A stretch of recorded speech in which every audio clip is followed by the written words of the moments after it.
Hello, my diamonds, and my beautiful Teletubby, SheilaTruelove here with you. I want to talk about my last name is True Love. True Love.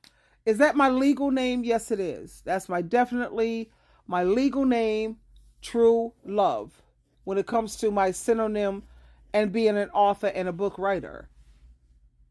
And the reason why I picked that name, True Love, is because that's what most people are looking for.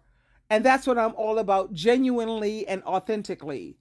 Now, I think we could all agree that true love, I'm talking about true love, it involves making sacrifices. Am I correct? When it comes to making sacrifices, I'm curious, what sacrifices have you made for your mother or your parent, whichever parent stayed? It could have been the father, because you have a lot of single fathers out here who are staying on the job. What sacrifices have you made for them, considering when you was a baby? I know you didn't ask to come here, but neither did we. But since we're here, we should be looking out for each other. And Harry Carey is real. If you're not happy being here, then you know how to make your exit. But my point is this. Love is an action word, and what sacrifices have you made for your mother? And I speak on mothers right now because they're usually the ones who stay on the job. And it seems like the one who stays is the one who gets treated the worst.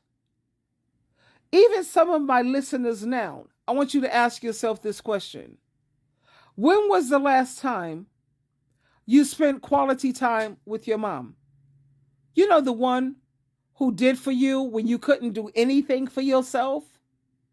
Just look at a baby, for instance, the next time you look at one, and see how they lay there. They can't do anything. They can't feed themselves. They can't change their own diaper. They can't take care of their health issues. They can't do a damn thing for themselves. And mothers don't have to stay according to the law. We could call CPS. We could call a social worker. We could actually push you out of our bodies and leave you right there in the hospital. Just call a social worker and let them know, I didn't sign up for being a single parent. The father walked off, so I can't imagine why I should stay stuck. So I'm handing over my parental rights and I'm out of here. And that's legal. Or to take them to a fire station because you feel overwhelmed, that's legal. But the mothers who sit here and they stay on a job, and the only thing you can see is how toxic she is. She did, let's say, 5, 6 things wrong, but she did 100 things, 1,000 things right. Why can't you focus on that? And another question that I pose to you is, why do you have women who hang on to men? They gamble up the money, the rent money. They abuse you financially, taking advantage of you because you're doing the financial heavy lifting. That's why he's there. They abuse you mentally, emotionally, financially, and every other, etc., if you will. And yet you have women who they give these people chance after chance after chance. They give them so much grace and so much, understanding. They're willing to go into family counseling, marriage counseling, relationship counseling, but they won't do that for their mother. If you have a toxic mother, how often do you pray for her? Because prayer is powerful. Asking God to give her a change of heart and to renew her mind. God can do that. How often do you do that for your mother? The one who she shows up and shows out. If there's anything that's going array, anything that's going array or crazy in your life, she's there. Now tell me something also. I'm curious. I'm just curious. If your husband were a drug addict or alcoholic, and he said, baby, I need your support. Help me to find a sponsor or a couple of sponsors. Can you go with me to some fellowship meetings until I find this? I need the help and the support. How many of you wives would say, hell yeah, I'll be at my husband's side at every meeting, every chance that I get, but you wouldn't do that for your mother.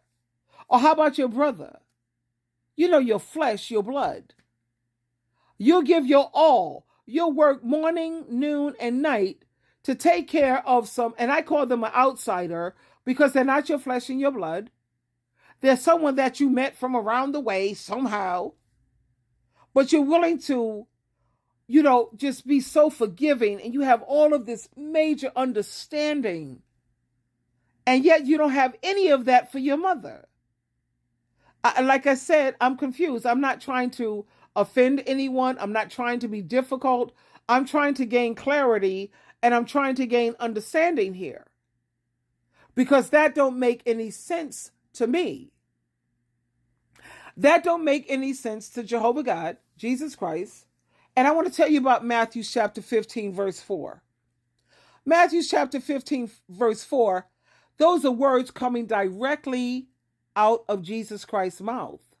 It's not coming from the Apostle Paul, John, Matthew, Mark, or Luke, or any of the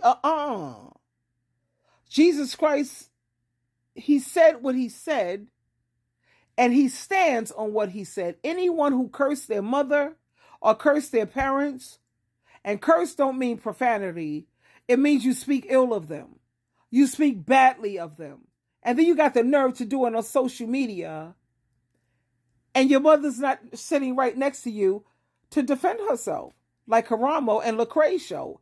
I love those two shows, because anytime they bring the adult child, they always have the mother right there to defend herself, because, there's always three sides to a story. And the Bible makes it very clear that if you listen to only one side of a story or a situation, that makes you a fool. I say a jackass, to be honest.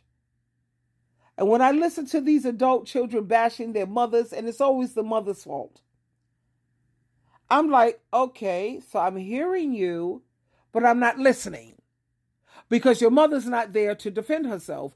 Why are you so afraid to have her there with you? Don't say she can't handle the truth. She can handle the truth, honey. What is triggering for her is the fake, phony lies and exaggerations that these adult children be saying about their mother. That's some nonsense. And they don't want to have her there present because they don't like confrontation. They can't confront anything. They have no clue that in order to solve problems, you have to confront things. And that don't mean anything about violence or raising up and screaming and yelling and cursing people out. No. We're going to sit and we're going to have a discussion. It's called communication, because without communication, to be honest, there is no relationship. But my point is this. The Bible says you're supposed to respect. That's one thing. Honor. Look it up. Go Google it. Because none of you adult children have a clue on what it means to honor your parents. And you're never supposed to speak illy or curse your parents. What? This is sick. And my thing is this. You want some man in your life to be faithful, have integrity, to have your back. What are you? I don't mean to be, I'm going to say this and it's going to be harsh, because sometimes Jesus was harsh. What are you, stuck on stupid? You think you could treat your parents badly and you are waiting for a blessing?